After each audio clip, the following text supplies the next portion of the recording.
Hello, snappers. Once again, it is Sunday Serenity, that time where I talk about God, what I believe God is trying to say to me. It was brought to my attention recently on Earth, we have to make the decision whether we are a pilgrim or a tourist. Now, in life, we're only here for a short time, we're really just visiting. But the difference between being a pilgrim and a tourist is something to take in consideration. Basically, a tourist is somebody who wants everything to go exactly as how they plan. And they're constantly rushing around buying souvenirs and knickknacks, many of which they'll look at when they get home and say, "What was I thinking?" A tourist focuses on themselves, often pushing past others to get where they're going. Tourists go sightseeing, and they count costs. Now, pilgrims look at things different. They look for signs. If a flight gets delayed or canceled, they ask themselves, what is God trying to say to me? Pilgrims are not concerned about seeing or doing everything. They are concerned only about things that they feel they are called to see and do. Pilgrims are not obsessed with shopping. They are aware of the needs of others. Pilgrims look for meaning, and pilgrims count their blessings. The reality is that we're all pilgrims, and this earth is not our home. We are just here passing through. So it is important that we remember that it is a sacred journey and that we should count our blessings, and we should also look for meaning and purpose. And by the way, those are not my words. Those are the words of Matthew Kelly, self-help writer and author of Resisting Happiness. Anyway, I have Ash Wednesday coming up, which is the first day of Lent, and it is a holy day of obligation in the New Latin Catholic religion, and it is important. These 40 days and 40 nights are to mirror Jesus' fasting that he did himself. And it is viewed as our sacrifice to him to walk in his footsteps. And yes, I'm not going to eat meat on Friday. Last year I gave up coffee, and I actually did it, believe it or not. It was not easy. But he actually did reward me, because instead of coffee, I drank tea. And then people from all over the world started sending different teas to try in the mail. And yes, I like tea, but I mean, that was just an act of God rewarding me for the sacrifice and working for other people. It was no coincidence. Matthew Kelly talks about having the best Lent ever, and it says on the bottom, don't give up chocolate for Lent. Lent is about sacrifice and walking in Jesus' footsteps. And the thing that people don't tell you is that you get rewarded as well.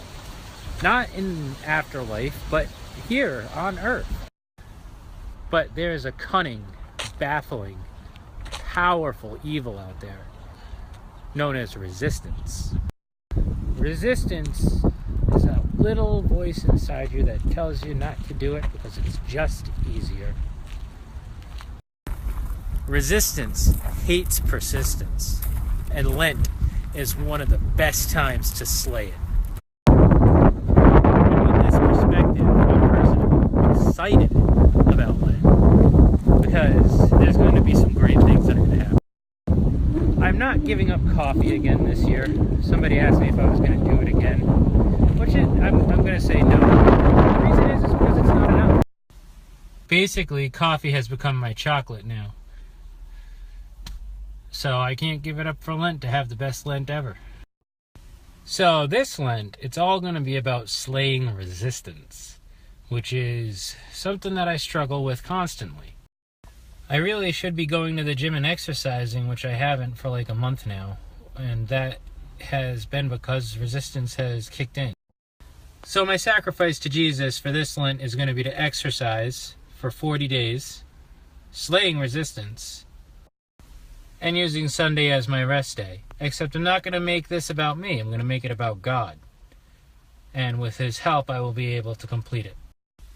Also, because traditionally you have to give something up for Lent, I'm going to give up snacking in between meals.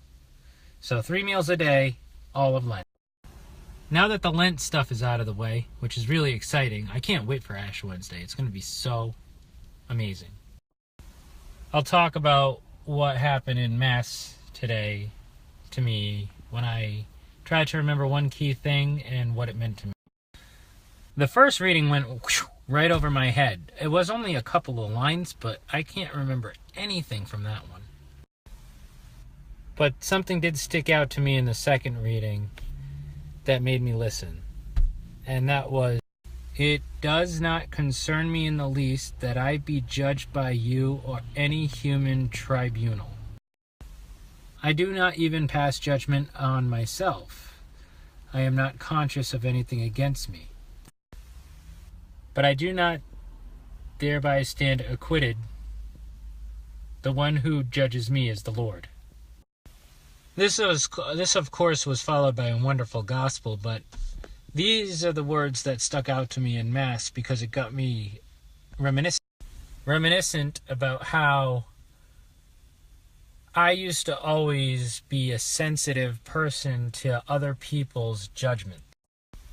Now, I'm not so much like that anymore, but in my past, I used to always worry about what other people thought about me, whether it be about school, my religious beliefs, my academics, my athletics, my family life.